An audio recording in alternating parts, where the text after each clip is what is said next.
Assalamualaikum warahmatullahi wabarakatuh. Anda rindu mendengarkan kajian-kajian dari ustadz-ustadz kita dari Aceh? Kunjungi channel YouTube Maulizul Akbar NAD. Subscribe, like, share, komen.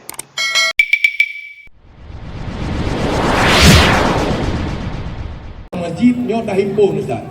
Nah, dah himpun jemaah kedai kopi dengan jemaah masjid. Sehingga pada akhirnya jemaah kedai kopi galak ajak masjid. Jemaah masjid beda galak ajak kedai kopi. Seandainya pun datang ajak kedai kopi, yang kejak yang lagi-laginya rupa bedok dan bek lalu. Maka oleh karena itu kami sangat mengharapkan sesuai dengan tema kita pada ini, tips bagaimana menjemput hidayah Allah. Mungkin nanti pada sesi pertama ada diskusi tanya jawab Ustaz. Ya, mohon kiranya kepada Ustaz untuk waktu dan tempat kami persilakan. Bismillahirrahmanirrahim. Assalamualaikum warahmatullahi wabarakatuh. Alhamdulillahirabbil alamin. Allahumma salli wa sallim wa barik ala sayyidina Muhammadin wa ala alihi wa sahbihi wa sallim. Subhanaka la ilma lana illa ma 'allamtana innaka antal alimul hakim. Allahumma 'allimna ma yanfa'una wanfa'na bima 'allamtana wa zidna ilma. Amma ba'du. Para hadirin, para pengunjung Cafe Platinum Lok Semawe yang dimuliakan Allah, dan kepada guru-guru kami yang berhadir di sini, ada Ustaz Manhur, ya. Kemudian ada kawan-kawan kami dari Mesir yang hadir juga di sini. Alhamdulillah kami bisa bersilaturahim bersama. Ada Teguh Saiful Azhar Ilyas di sana dan yang lainnya. Kemudian terima kasih kepada Bapak Gesi selaku MC profesional tak Pak Gesi MC Nongkalan. Biasa ni Pak Gesi anak lagi yang pagi terpilih Pak Gesi tang gara-gara dengar berkhabar. Ya, alhamdulillah. Kemudian kepada kawan-kawan muda semua, ya, Cik Putih Tuhan Muda yang kami muliakan, alhamdulillah senang sekali pada kesempatan kali ini kami diberikan kesempatan untuk ngobrol, ngopi, ya, ngobrol perkara iman bersama-sama di Cafe Platinum ini, yang nuansanya adalah tentu berbeda daripada tempat, ya, tempat tertutup, ya. Ini tempat terbuka. Sifat terbuka ini nyokale tak nyokram yang bertuh lebah meninggal tak apa. Ya. Jadi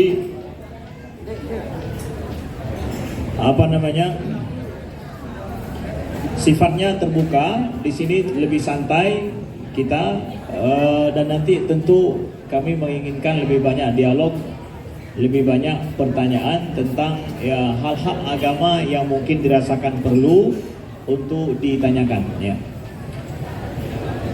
Bapak Ibu sekalian yang dimuliakan Allah, kita akan membahas yang pertama adalah ini, khususnya mungkin kawan-kawan muda mempertanyakan masalah hidayah. Masalah hidayah, masalah inti dalam hidup kita.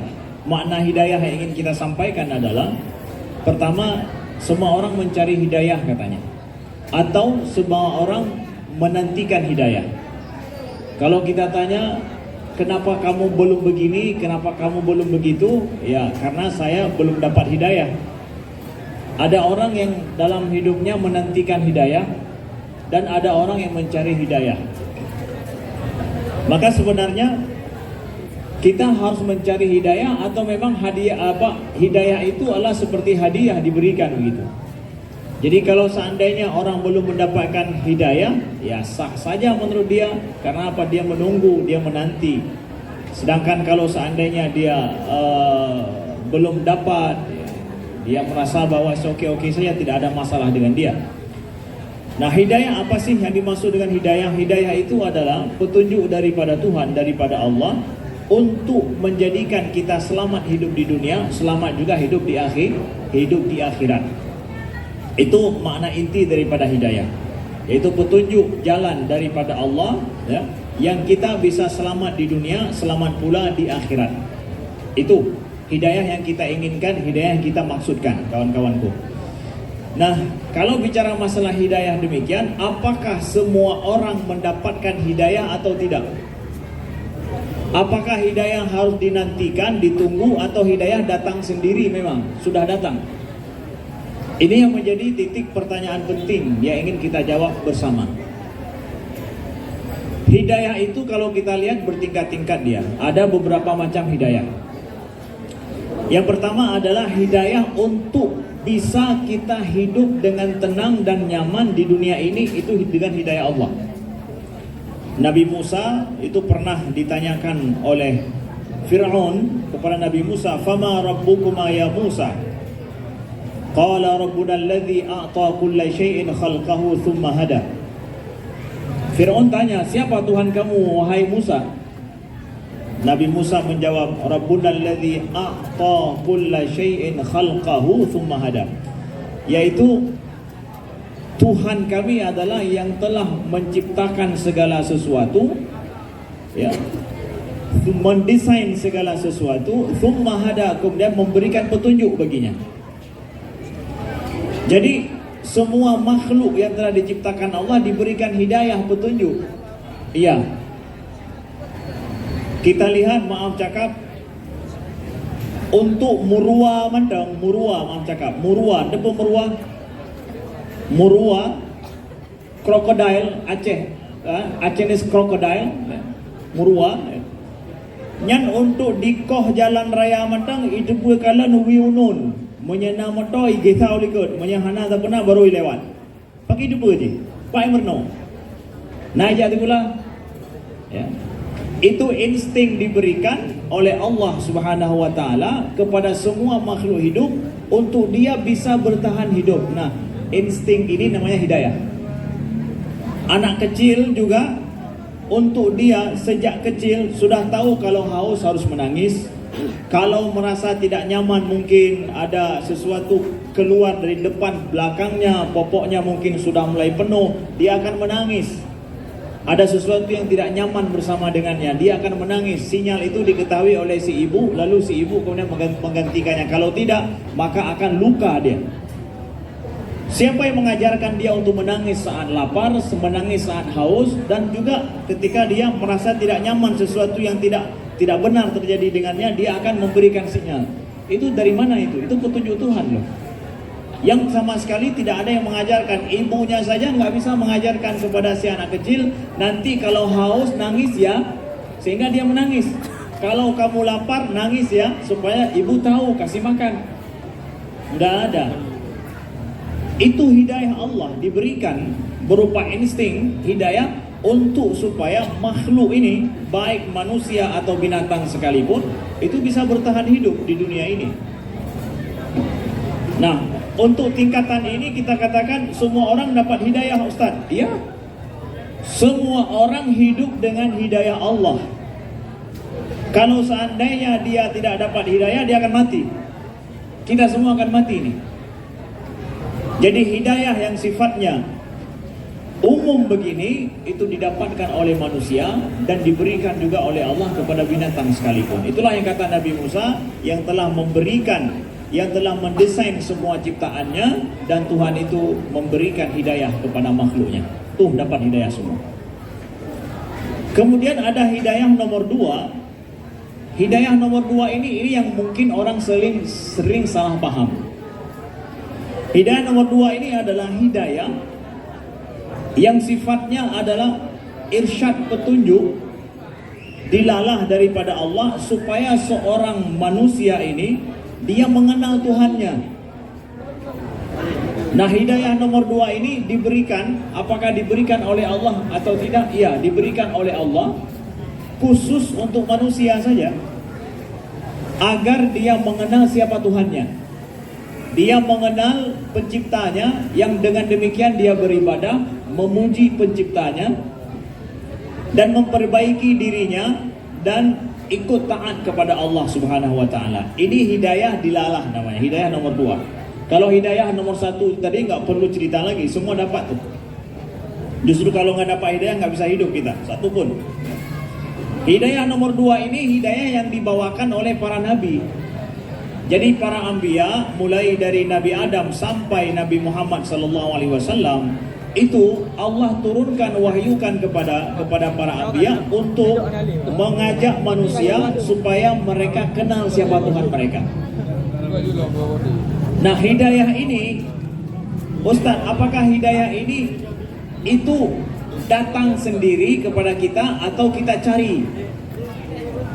Kalau orang bilang, hai pakan hana nuturi Tuhan dalam so, kenapa tidak mau sholat? Kenapa masih tidak meninggalkan perkara yang mungkar mungkin kita laksanakan, kita lakukan? Oh, itu sebabnya karena saya belum dapat hidayah lagi. Nah, ada orang bilang begitu ya. Orang bilang bahwa hai tengku pakan hana temayang lo tapi tanya golong tu hidayah. Yan, bat. Kenapa masih main judi online? Oh, golong tu hidayah lo. Ya. Pakan mandang main batai, karena tu hidayah lo. Contoh. Nah, apakah hidayah yang petunjuk daripada Allah melalui para nabi, kalau kita sekarang dalam Al-Quran, itu sudah sampai kepada kita tunggu atau kita cari begitu? Saudaraku yang dimuliakan Allah, Allah berfirman ya, di dalam Al-Quran dalam surah Al-Isra, man ihtada fa innama yahtadi li nafsihi wa man dhalla fa innama yadhillu 'alaiha. Barang siapa yang mengikuti petunjuk, maka dia mengikuti petunjuk bagi dirinya sendiri. Barang siapa yang sesat, maka dia sesat akan mempertanggungjawabkan kesesatannya. Wala tajiru waziratun wizra ukhra, satu orang pun tidak akan memikul beban dosa daripada orang lain. Kamu akan pikul beban dosamu sendiri, kata Allah. Maka kalau ada orang yang bilang bahwa Ustaz, saya belum dapat hidayah lagi. Hidayah mana yang belum dapat? Hidayah ini Ustaz, hidayah petunjuk Allah supaya saya bisa mengenal Allah. Untuk semua orang Aceh hari ini, semua orang Aceh sudah sampai hidayah ini. Bahkan orang Indonesia secara umum mungkin 90% orang Indonesia ini sudah sampai hidayah dilalah ini. Hidayah bahwa mereka mengenal di sana. Apalagi di tempat kita suara azan setiap hari kita dengar. Orang melantunkan Al-Quran setiap hari kita dengar. Orang yang melaksanakan sholat setiap hari kita lihat. Orang-orang muslim hidup bersama dengan kita. Jadi hidayah mana lagi yang belum datang? Kecuali memang kita tinggal di gunung yang tinggi di sana, nggak pernah turun-turun gunung, satu orang pun nggak pernah datang. Itu mungkin. Tapi ini kita hidup di Lok Semawe, di Aceh secara umum ini, hidayah ini telah datang sampai kepada kita. Maka yang dituntut sekarang bukan cari hidayah atau nunggu hidayah, tapi respon terhadap hidayah itu. Ikuti hidayah tersebut kapan? Bukan kita mencari atau menunggu saya belum dapat hidayah. Tunggu kesi mungkin budu main band awak itu enggak. Pakan main band matang drone hana semayang. Oi kamu hana drone elo hana drone hidayah lo. Tu hana drone hidayah. Bang nan dengar. Nah, mandum nan bang kan dengar hana drone hidayah lo. Hidayah itu telah sampai. Tinggal respon kita. Kenapa belum mengikuti hidayah? Itu masalahnya. Bukan belum datang hidayah. Kan mana nih, Ji? Ya. Kenapa nggak respon atau tidak mengikuti hidayah yang telah datang? Masalahnya itu. Maka sekarang coba tanya gitu. Apakah Abu Jahal dulu dengan Sayyidina Umar, dengan Umar bin Khattab sama nggak dapat hidayah? Abu Jahal dengan Umar bin Khattab sama-sama dapat hidayah nggak? Oh Ustaz, Umar bin Khattab dapat hidayah, sedangkan Abu Jahal hanya dapat hidayah. So begah. Abu Hidayah sudah sampai, Abu Jahal sudah sampai hidayah padanya. Yang Nabi yang sampai padanya sama nggak dengan Nabi yang sampai kepada Umar? Nabi yang berjumpa dengan Abu Jahal dengan Nabi yang berjumpa dengan Umar sama nggak? Sama. Al-Quran yang didengarkan oleh Umar dengan Al-Quran didengarkan oleh Abu Jahal sama nggak? Semua sama. Tapi kenapa satu jadi Abu Jahal, satu jadi Umar? Respon mereka. Yang satu merespon menerima dengan baik, yang satu lagi nggak mau terima. Itu saja. Jadi jangan kita, saudaraku, menyalahkan bahwa loh nak hidayah lo. Hai duku pui jong u. Udah jong u. Atau udah belam danoh. Sekarang masalahnya kenapa Anda, kenapa ente, kenapa kamu, kenapa anta, kenapa antum, kenapa you tidak respon terhadap hidayah yang telah sampai. tidak mau terima. Kenapa nggak mau ikut? Ada masalah apa? Jadi tidaklah beralasan, saudaraku yang dimuliakan Allah, kalau kita belum kembali mengenal Tuhan kita, melakukan yang baik, meninggalkan yang mungkar, lalu kita beralasan, saya belum dapat hidayah, I don't have guidance. No, you have it. Ya. Sudah sampai padamu. Ya. Sudah sampai. Kenapa masalahnya? Kenapa kamu nggak respon? Orang lain respon, kamu nggak. Kenapa? Apa kamu? Ule ron dengan ule gop sama aja. Ada tungang drone lebih tungang gop belum? Gop kan direspon. Batat tanya, nalai batat gop belum? Tapi gop kan respon. Kenapa kamu tidak? Ini jadi masalahnya. Nah, jadi kawan-kawan muda, ya, dalam konsep hidayah ini, konsep hidayah nomor 2 ini juga itu telah sampai kepada kita. Tinggal sekarang respon kita kapan? Menjadi pegah bahawa pakai inohat baru taubat. Oh, baru inohat terus hidayah. Kan, draw inohat nanti taubat. Hanya jamun nanti taubat bejut sih. Dilat nanti taubat betul. Bahasa Haji menan tak pegah. Ya. Jadi kembali kepada kita. Makanya Allah sampaikan, man ihtada fa innama yahdari li nafsi. Yang mau ikuti hidayah sesungguhnya dia mengikuti bagi dirinya sendiri. Jadi urusan tanya, tanggung jawab berapa tanya terhadap hidayah itu yang telah sampai. Nah, kemudian ada hidayah yang nomor 3, itu namanya hidayah ma'unah. Hidayah ma'unah ini adalah kalau kita sudah taubat, sudah kembali kepada Allah, Allah mudahkan urusan kita untuk kembali kepada Allah. Misalkan kita mau pergi ke Lok Semawe, kita nggak tahu jalan menuju ke Lok Semawe. Lalu ada orang yang menunjukkan kalau ke Lok Semawe itu maka belok kiri dari Banda Aceh. Nanti sampai ke sana belok kiri. Ketika saya belok kiri, saya udah dapat hidayah tuh. Orang udah kasih tahu kepada saya belok kiri. Saya pun ambil jalan belok kiri. Lalu setelah itu ada orang yang menunjuki saya nanti kalau mau ke Lok Semawe itu di Krung Dukuh punya sebut baik neja aranan, tapi neja arah jalan elak. Jalan elaknya untuk baru ditugi kena nanti jalan ku dia ke. Jadi jalan mereka kena ulur semua supaya bagah terus. Setelah kita putuskan ngambil jalan ke Lok Semawe, kita ikut, lalu ada yang bantu di tengah jalan. Itu ma'unah. Nah, hidayah ini diberikan oleh Allah pada saat kita menempuh menuju Allah Subhanahu wa taala. Jadi saya sudah bertaubat nih, sudah kembali kepada Allah, lalu kemudian dimudahkan oleh Allah, dijumpakan dengan guru-guru, dijumpakan dengan kawan-kawan yang lebih baik, kemudian bisnis kita akan lebih bagus mungkin, kemudian hidup kita terasa bahagia, anak-anak kita nampak lebih dekat dengan kita, senang. Itu ma'unah daripada Allah. Itu silakan kita minta. Itu nyanjit tanya lagi, ya Allah negeri kemudahan jalan lo, negerinya negeri ye je. Tapi dah pegah, ya Allah negeri hidayah gelon yo hana tro hidayah lo. Ya. Kan negeri ya Allah hidayah yang lebih dua belum katruk bang tanya menung tinggai hati kitanya pajan tak ikut. Nyan ban. Jadi hanale alatan pegah hana tro hidayah. Nyo jamun ke abad lagi nyo ka HP kana bajaro, kemudian azan wakalduh tanya dengar mandum katro urang gak kata kalau igu tanya urang solat kana urang muslim kana udip bersama dengan orang muslim, orang kafir Cina sekalipun orangnya hanya pegah hana tro hidayah lah, betul pegah. Ada Cina sekalipun udip dengan tanya Mekah dengan tanya dengar azan di urang katro hidayah kepada haji. Tinggal haji mentang tinggal pergi punya hana masuk muslim atau tidak mengambil hidayah Allah, dia akan tanggung jawab terhadap pilihan hidupnya itu. Nah, itu mungkin pembuka daripada saya. Silakan kepada Pak Kusi. Ya. Mungkin ada dialognya. Jadi semakin membuka cakrawala kita. Jadi kalau ada orang yang mengatakan hidayah galong truk, yang rupanya salah. Ibaratnya kita sudah dihidangkan makanan-makanan di hadapan kita, cuman ada tempaju, guys. Ya. Yang jadi persoalan ketika kadang-kadang hidangan kaiku dah hidim baju.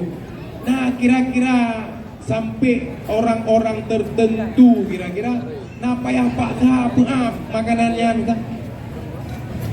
Napa yang Pak Tha itu contoh betul. Urung ci tentu bertanggung jawab kepada anaknya. Makanan kaki hidang muno hidim baju. Begitu juga pemimpin tak pegang uno guci betul. Rakyat kalau dah ini baju, nak payah Pak Tha, payah pengap ida. Nah, itu yang pertama. Yang kedua dengan fenomena-fenomena yang terjadi sekarang, Ustaz. Yang kita lihat, ini penelitian pribadi ya, bukan penelitian umum. Saya melihat selama ini ada jarak antara orang-orang alim dan orang-orang biasa, ada pegawai-pegawai maksiat. Artinya, orang-orang yang lebih gemar kepada perbuatan-perbuatan mungkin tidak suka kepada perbuatan-perbuatan yang digemari oleh Allah, mereka tersendiri. Artinya, gedanya urung-urung malim, apakah kita dai, apakah tokoh masyarakat, urung-urung duanya, ada temja bawahnya, sehingga tidak tersampaikan ilmu kepada mereka. Ada temdu tanya nawaknya, ada tem. Nah, sejauh mana tanggung jawab kita terhadap hal itu, Ustaz?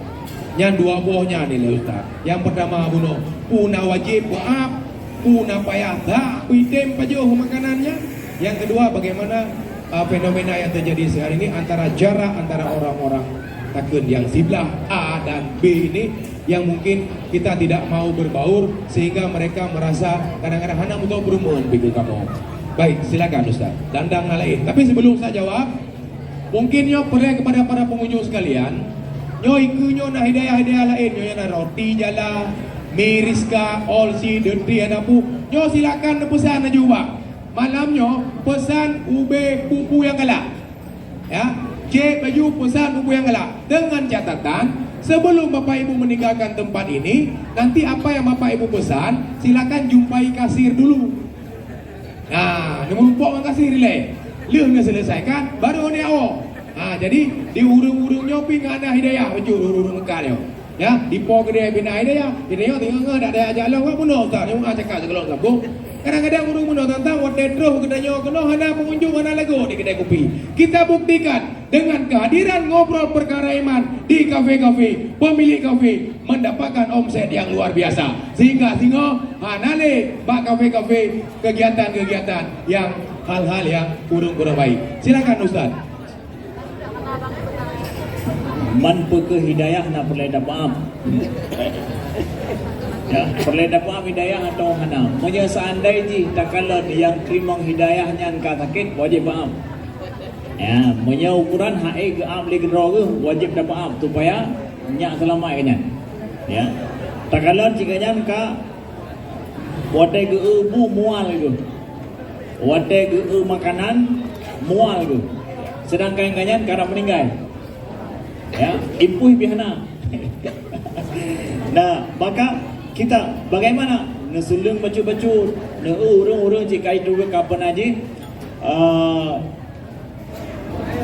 kato baba kondisi sudah sangat tidak memungkinkan, nasilin baju-baju. Hidayah juga begitu.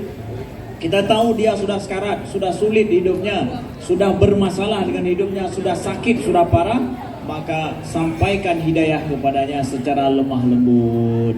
Bahkan sampai Fir'aun sendiri, ya, Nabi Musa disuruh oleh Allah untuk menyampaikan qaulan layyina, perkataan yang lemah lembut kepada Fir'aun. Fir'aun itu ibaratkan kalau orang sakit sudah ICU kalau masalah hidayah dia itu. Sudah ICU itu, ya. Tapi Nabi Musa menyampaikan hidayah kepada Fir'aun itu kagak maaf.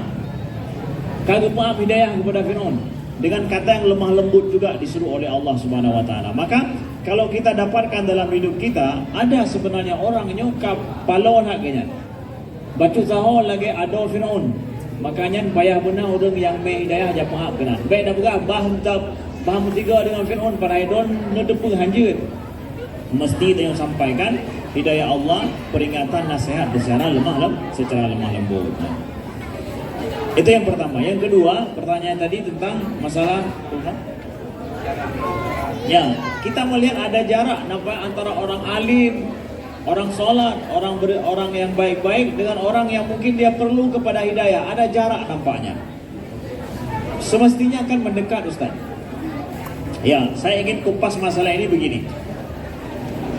Orang yang mungkin kelompok yang merasa dirinya sudah dapat hidayah atau yang hidupnya sudah mendekat kepada Allah ataupun dia sudah berusaha untuk mendekat diri dengan Allah, dia akan punya kawan-kawannya sendiri yang sama-sama di jalannya.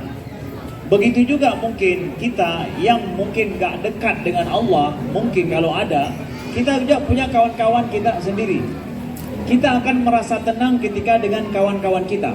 Kita harus menilai secara objektif. Bahkan maaf cakap, mungkin ada kawan-kawan muda menyekala naurung so ijakrong, merasa yang kan danyo. Ketika yang pakai kupiah lagi nyo merasa bahwa ada duduk pakai kupi bem tapak yang ganyan. Bajai kita nyo ha mungkin duduk 3 ngandon lah. Nyan so salah. Salah orang pakai ijakrong, salah pakai kupiah atau salah kita nyo yang menilai urangnya. Bandua salah. Orang pakai ijakrong kupiah mangat dengan sama-sama pakai kupiah, itanyo yang hana pakai kupiah mangat 3 ngandon. Itanyo hana tim betul kena, gurunya hang tim betul gede. Sama-sama sebenarnya. Ini ada insting kelompok dia, insting kelompok secara sosial yang terbentuk. Jadi siapa saja kita punya kawan, bahkan sekolah saja, anak-anak sekolah kalau kita lihat, ketika mereka keluar, mereka akan duduk dengan kawan-kawan kelasnya. Ketika berbaur lebih dekat dengan kawan kelas, atau kalau ada kawan yang lain tapi satu main bola, satu klub ini, satu klub itu, baru mereka berbaur antar kelas. Itu insting kelompok itu terbentuk dengan sendirinya. Jadi hanya tidak bersalah orangnya hanya insting kelompok nak. Maka ino tanggung jawab siapanya jadi masalah. Tanggung jawab siapa bagi mereka yang masih jauh daripada hidayah Allah, atau kita katakan jalan menuju Allah, tidak kenal Islam, tidak tahu cara hidup yang baik secara Islam. Itu tanggung jawab siapa? Tanggung jawab para dai, tanggung jawab para ulama, untuk bagaimana mereka yang merasa diri jauh dari jalan Allah untuk didekati dengan baik secara bijak, dengan cara yang mereka mengetahui itu adalah baik. Makanya tanya perlu misa kelompok klub olahraga main bola. Yang dalam klub main bolanya naurung yang pernah amar ma'ruf nahi mungkar ke awak main bola dengan urungnya. Baik sampai jarang main bola yang lain hana jarang. Akhirnya dia mau judi waktu main bola. Peduk peng peduk. Simplop tu ribet apa? Pakai nyak semangat main. Lenya ni yang menang untuk cok peng yang mandum. Judi. Judi contoh. Kita perlu kepada itu. Ada geng motor misalkan. Dalam geng motor itu silakan buat geng motor, nggak ada masalah. Di sana ada satu orang yang memperkenalkan bagaimana hidup secara Islam yang baik. Kita perlu seperti itu. Nyo perlu. Baik sampai itanyo tak harap bahwa nyo yang pernah nyo tunggu imum tapi, iganya tunggu imum kagak ketemu beut di masjid, di menasah dan yang lain. Ya. Kemudian yang kata buat tengku imum tamai pakai dah kopi. Baik dah juga tengku imum pakai dah kopi buat kamu Allah minum sebenarnya. Yang orang-orang yang akan dia buat penuh di menasah, di masjid ataupun bak majlis taklim, nya nemai le orang bak ngangan pakai dah kopi, bak ngangan bak lapangan. Tanggung jawab tanya bersama. Nah, ini dia. Kita harus tahu tanggung jawab itu seperti apa. Idron disampaikan sesuai dengan kemampuan drone, sesuai yang drone mufum. Baik cik merasa kalau punya apa draw kalau depu hana. Tapi secara lemah lembut kemudian kita sampaikan secara bijak seperti yang kita pernah belajar. Maka dakwah itu tanggung jawab kita bersama. Kawan dekat itu paling penting. Siapa yang punya kawan dekat yang bisa dia nasihati dengan baik, wajib kita nasihati kawan dekat kita. Begitulah dakwah dan hidayah itu akan mudah, tak seliang bahasa Acehnya ya, kepada orang-orang yang membutuhkannya.